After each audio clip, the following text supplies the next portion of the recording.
Hey guys, this is Ben Glenn, and I'm here with my brother Sam Glenn. We've got a special interview, and we're going to talk about ADHD and attitude.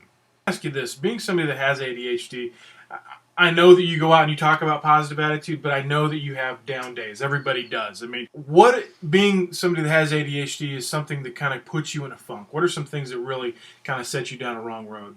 You know what you eat. It can be just little things. It could be the chili dogs.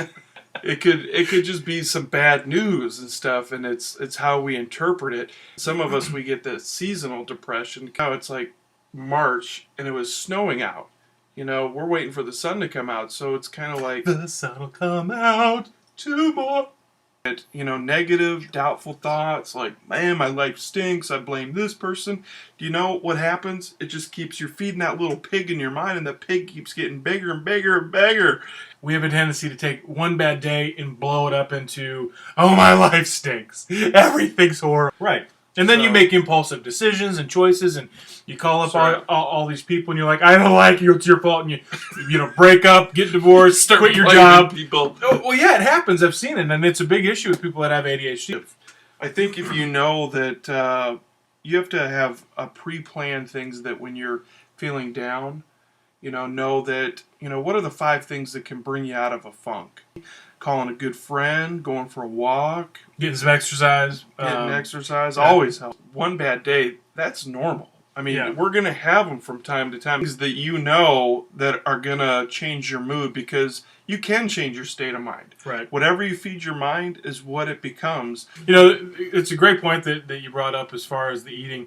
And I think that, you do eat faster than your brain can translate, you're full. Your appetite in your eyes is bigger than your stomach, and then you'll overeat, and then you'll just feel lousy about it. And then you put on the weight, you look at the weight, and then you don't know what to do, and your zipper doesn't zip, and you gotta skip. And I see that in my 6-year-old daughter. She, even before she gets into 2 bites, is asking, can I have seconds? You know what? You're absolutely right, because, and it's also, I'm talking with somebody the other day about Percy Harvin. Percy Harvin, one of the best players in all NFL. Why would a team release one of the top players, literally, probably amongst the top 10 players in the NFL? That answer is very easy, and it goes along with what you talk about. The guy had a bad attitude about being a part of that team. Attitude is such a pivotal part of that, and if somebody comes in and is constantly naysaying, constantly saying, you can't do it, or this stinks, or that stinks, or I need this, or I need that, guess what? Yeah. You're basically, already defeated. If you have the wrong attitude driving your talents and your experiences and your knowledge, you're really going to defeat yourself, and you're going to defeat others in the process. The ego gets in the way. We start thinking, well, I'm the best at this. I'm the greatest at this. Look what I've done. Look what I've achieved. But yet you still have a bad attitude driving that. Reminds me of the movie The Natural, when Roy Hobbs' dad said, you have all this talent, but you can't rely on that talent alone. There's got to be something more. And we know what they're looking for. They're looking for the attitude. They're looking for, the heart, the stuff that Rudy Rudiger had. Yeah, Rudy. Hey, this is Ben Glenn and Sam Glenn, reminding you to keep moving forward, and thanks for watching. God bless. Stay classy, San Diego. No, you stay classy. You stay what I've had. And I'm excited to be speaking to your 3 viewers going out across the country. Rob, Sally, Jake, how's it going? Ben really appreciates you following him on Instagram, Facebook, Twitter, Tumblr. Dude, can we please get some content? Leave my dollar alone. Are you medicated? Not at the time, Ben, but I'm pretty sure I can tell. Seeing all the good food and somebody sneezes in it. Nobody wants to be a part of that. I mean, is that what that is? Are people kind of getting underneath there? Is that Szechuan beef? That's why they have a sneeze guard.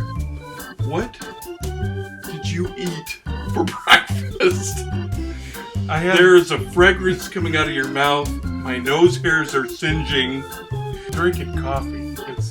I think coffee. Those are the chili dogs, and we like to call this a meal of regret. Oh, that's disgusting. Did you make that? Oh yeah, they were so good. Looks like you went out to the dog bed and took a scoop. Oh, this has got Calcan on it. For our viewers watching, that is not horse meat. I didn't realize those Glenn brothers were so controversial. They are controversial. We are. Hey, this is Ben Glenn, and this is... Sam. Do Sorry. I need to say that? Yeah, no, just point. Once again, this is Ben Glenn. Sam Glenn. All I know is that I need more cowbell. Do I? Or do I go where when you start saying gl? Or do I go at the Glen or gl? I can't do it. Hey, this is Ben Glenn and Sam Glenn. wishing you a happy holiday.